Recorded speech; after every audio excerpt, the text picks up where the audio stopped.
¿qué tal? Bienvenidos a Alcanzando el Conocimiento, una herramienta vital. Nos encontramos en estos momentos con el doctor Lorenzo Martínez Gómez. Él es presidente de Protección y Corrosión, una empresa que se dedica a hacer pues muchísimas cosas con la ciencia, la tecnología y la innovación. Doctor, gracias por estar con nosotros. Doctor, muchas gracias ¿sí? por la invitación. Sí. Sí, doctor, si nos puedes decir cómo te nació, cómo empezaste tú a ocupar la ciencia, la tecnología y la innovación para cosas muy prácticas, al hacer una empresa que resuelva cosas. Yo creo que lo más importante de llevar el conocimiento, la ciencia, hacia una solución a la sociedad es medir la demanda, medir el tamaño del problema que uno quiere atacar. Cuando el problema y la demanda es suficientemente grande, hay, digamos, ya el límite es la destreza de uno de resolver el problema, pero problemas va a haber unos grandes. Entonces, por años yo estuve viendo el gran problema de corrosión que hay todavía en tuberías de transporte de hidrocarburos, en tuberías de agua, sistemas de almacenamiento de agua, tanques, instalaciones petroleras, instalaciones muelles, puentes, todos esos componentes de la sociedad padecen mucho el fenómeno de la corrosión. También me di cuenta que gran parte de las soluciones que hay radican en el conocimiento. Si la gente no sabe cómo atacar ese problema, el problema es endémico. Pero si uno identifica el problema y le aplica el conocimiento, se mitiga, se resuelve, se controla totalmente. Entonces, yo creo que lo que define el éxito de una empresa tecnológica es el tamaño del mercado y también define el profesionalismo del equipo humano y técnico que uno junte para atacarlo. Muy bien. En este caso, ¿cuáles son más o menos los proyectos que tiene Protección y Corrosión? Bueno, Corrosión y Protección maneja unos 200 proyectos al año.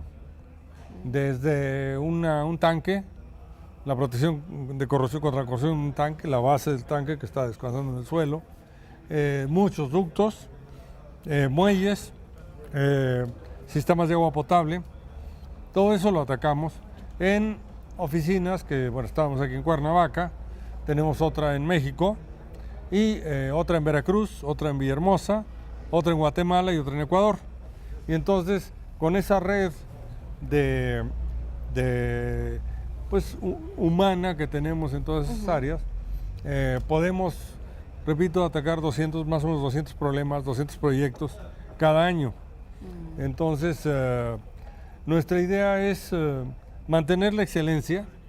Hemos sido muy cuidadosos en formar el grupo más grande de Latinoamérica en expertos certificados en control de corrosión, certificados internacionalmente que igual trabajan aquí, que en Kuwait, en Estados Unidos, Canadá, en cualquier lugar del mundo, Asia, Japón, la misma certificación, la misma calidad del personal, dándole oportunidad a jóvenes ingenieros mexicanos de hacerse de un valor profesional incalculable, mucho más allá de los posgrados.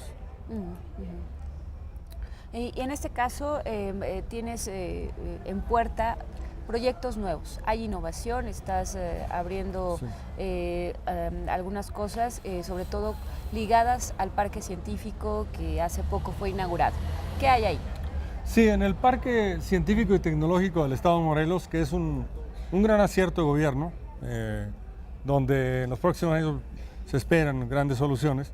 Ahí estamos instalando el circuito de ductos de pruebas en escala real, o sea, sobre más de 1 hectárea, para probar y para capacitar al personal de la industria petrolera. Hay que probar las herramientas de inspección en escala real, en ductos grandes, donde los ingenieros aprendan a usar las herramientas de inspección para hacerlo. Y es también un laboratorio donde se puede certificar los instrumentos de medida.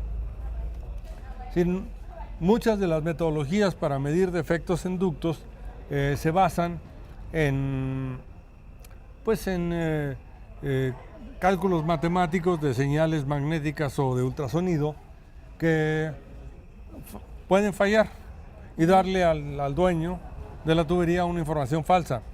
Este laboratorio, que será el más grande de Latinoamérica, permitirá probar esos equipos, probar la efectividad de los equipos, que las personas que tienen ductos puedan estar seguros de que el servicio es de la calidad, va a dar los resultados que se requieren, y por eso creemos que va a ser una gran aportación para la industria petrolera en México.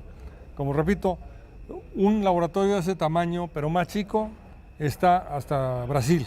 Lo tiene Petrobras en Río de Janeiro.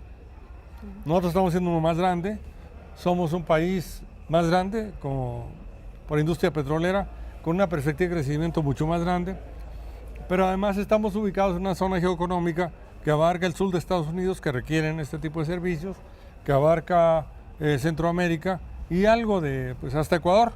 Entonces, abarcando en ese espacio de mercado, podemos, con este laboratorio de escala real, grande, repito, en 1 hectárea, podemos tener una capacidad de crecimiento muy grande y una presencia muy grande en la industria del transporte de hidrocarburos. ¿Qué va a ser exactamente el grupo con Tyndall? Bueno, con Tyndall lo que queremos es explorar todas las metodologías de escala nanométrica, de nanotecnología, como sensores. O sea, ellos han desarrollado mucho la capacidad de medir con dispositivos de la escala nanométrica que nos permiten ver defectos pequeños o transportar instrumentos de una manera mucho más eficiente que todas las que tenemos ahorita. Entonces, con Tyndall la idea de discutir esta semana son proyectos sobre sensores. Hay otra parte que es ingeniería molecular, que tiene que ver con también varios proyectos que tenemos de desarrollo de inhibidores de corrosión. Y los inhibidores de corrosión son moléculas también de escala nanométrica que se adhieren al metal y hacen que el agua no toque al metal. Es como las plumas del pato. El pato no se moja, ¿no? Porque tiene un plumaje y la pluma tiene una cerita que es repelente al agua. Entonces, de esa manera, las plumas se le pegan al pato o le crecen en el pato, y estas son moléculas que se pegan como si fueran plumas y operan como si fuera un plumaje al interior del ducto, pero en escala invisible. O sea, estamos hablando de 10 millonésimas del tamaño de 1 milímetro. O sea, es algo muy, muy chiquito. Y es chiquito y es interesante porque requiere muy pequeñas cantidades de la molécula para proteger una gran cantidad de ductos.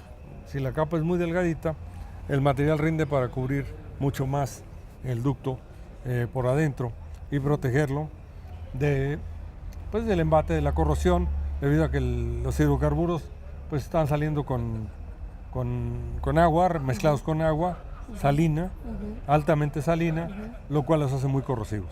¿Y esto va a implicar traer recursos humanos de Irlanda o allá se va a capacitar gente de aquí? ¿Cómo van a hacer este trabajo? Yo creo que va a ser un programa de intercambio en el que se van a hacer estancias en México de los investigadores. Vamos a mandar jóvenes ingenieros mexicanos a entrenarse a Irlanda, pero aprovechar que este instituto Tyndall es un instituto que no tiene la estructura académica normal, sino que tiene una estructura muy empresarial que permite ir a las soluciones rápidamente y poder entregar resultados de muy alta calidad, pero con la rapidez que requerimos. ¿Cómo ves? Tú eres un ejemplo de lo que se puede hacer con la investigación y con la industria y dar una solución real. En México todavía la investigación en algunas zonas todavía no es así o se queda muchas veces en solamente investigación básica. ¿Cómo poder hacer que la investigación, la ciencia, la tecnología y la innovación den soluciones reales e inmediatas, pero de una manera pues más rápida? Yo creo que lo que tenemos que hacer todos es crear un clima de entusiasmo en la comunidad científica y en la comunidad empresarial. Gran parte, digamos, lo que podemos hacer como nosotros como Corrosión es existir y ser un ejemplo de que se puede. Eso ya creo que es una ayuda que podemos decir, bueno, dame un ejemplo, ahí está un ejemplo. Pero hay más, sabemos más. Sí. Pero que estemos esos ejemplos dispuestos a divulgar lo que sabemos para que los demás se entusiasmen. Yo creo que el entusiasmo, también con CONACYT, por ejemplo, tiene que pensar que, bueno, hay muchas cosas que se relacionan con dinero. Habiendo recursos, la gente se entusiasma, desde luego. Pero a veces no es suficiente para crear el ánimo. Generalmente todo es con fondos concurrentes, hay que juntar recursos de alguien más que se arriesgue. Entonces, sí necesitamos crear un ambiente de entusiasmo en la comunidad científica. CONACYT tiene que, bueno, no tiene que, ¿verdad? Pero sería bueno que quiere que esto ocurra. Entonces hay que cabildear a la comunidad científica, hay que reunirse más, hacer que se junten con los empresarios. Este es un foro de ese tipo. Por ejemplo, aquí casi la mitad eran empresarios, de los que estuvimos hoy. Y para mí era muy importante que se vean. Mira, ahí está un empresario, velo, ¿no? Y ahí está acá está un científico, velo, ¿no? Platiquen un rato, ¿no? Y de esa manera surgen las interacciones. Si uno ve a los científicos como alguien abstracto, encerrado en su laboratorio, que efectivamente allá se queda, y no viene a una reunión de este tipo, y ahora el industrial que está pues con la presión 20.000 reuniones de 1000 cosas y esto y lo otro, y nunca tiene tiempo para un científico, no se da cuenta de las soluciones que puede crear. Entonces, este vínculo hay que crearlo. Nosotros tratamos de hacer una reunión de este tipo 3 o 4 veces al año para crear ese caldo de cultivo, ese ambiente positivo. Y ustedes también, los medios, pueden jugar un papel muy importante. Ustedes aquí ahorita han entrevistado a gente de la política que tiene que ver con la ciencia, al diputado Ramírez de la Comisión de Ciencia y Tecnología, a personas del CONACYT, a personas de empresarios y académicos. Entonces, todo esto es muy importante para que la gente lo visualice. Si alguien logra imaginar algo, se hace real. Si uno visualiza un futuro, lo materializa. Entonces, eso es lo que yo digo, que ahí está la clave del asunto. Muy bien. Por último, doctor, ¿cómo ves la ciencia y la tecnología en México para los próximos 6 años? ¿Qué esperas? Bueno, sí se siente un despertar. Sí hubo, sin querer quitarle méritos a otros gobiernos, sí hubo un ambiente de un poquito de pocos recursos, de caras largas, de desánimo. Y ahorita en este sexenio, pues abren con un incremento sustancial al presupuesto, abren con la idea de que vamos a recibir al 1% en los 6 años, pero como quiera que sea, ya es un proyecto, porque no pasamos de eso. Y entonces eso abre un ambiente de esperanza y de entusiasmo. Otra cosa que también que es diferente a hace 6 años, de hace 12, de hace 18, es que tenemos una comunidad mucho más madura. Tanto en el área empresarial, ya hay empresarios jóvenes que ya saben que necesitan de la tecnología para competir, y hay toda una generación de nuevos científicos y algunos de los que quedamos de antes, ¿no? Que tenemos un conocimiento de cada vez más valor para poder aplicarlo. Entonces, juntando las dos cosas es una cosa muy importante.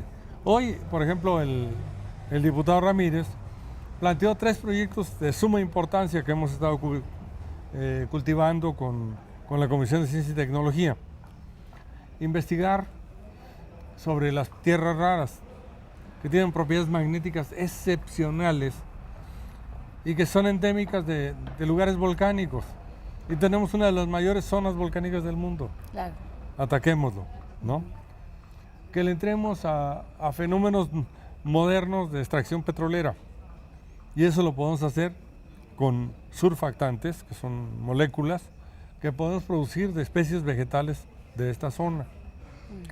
Finalmente, el fenómeno de la fotosíntesis artificial es algo del que también se habló en esta reunión, en el que Morelos tiene mucho que aportar porque tiene una de las insolaciones más grandes del país y tiene un parque científico y tecnológico donde se puede hacer todo ese trabajo. O sea, ya no faltan espacios, hay más de 50 hectáreas para trabajar. Hay recursos humanos. Hay recursos humanos, hay fondos, hay empresas que quieren invertir, hay todo para que se dé el Parque Científico y Tecnológico de Morelos. Entonces, vamos a hacer el Parque Científico y Tecnológico. Ahora, ¿quién lo va a hacer? Pues los empresarios, los científicos, son los que tienen que ser los motores de ese parque. Hay que entusiasmar a que se vayan a instalar ahí, más de los que ya ahorita vemos 12 empresas en el parque, pero necesitamos más. Y eso es la tarea que se viene en los próximos meses. Muy bien. Gracias. Hasta luego, muchas gracias.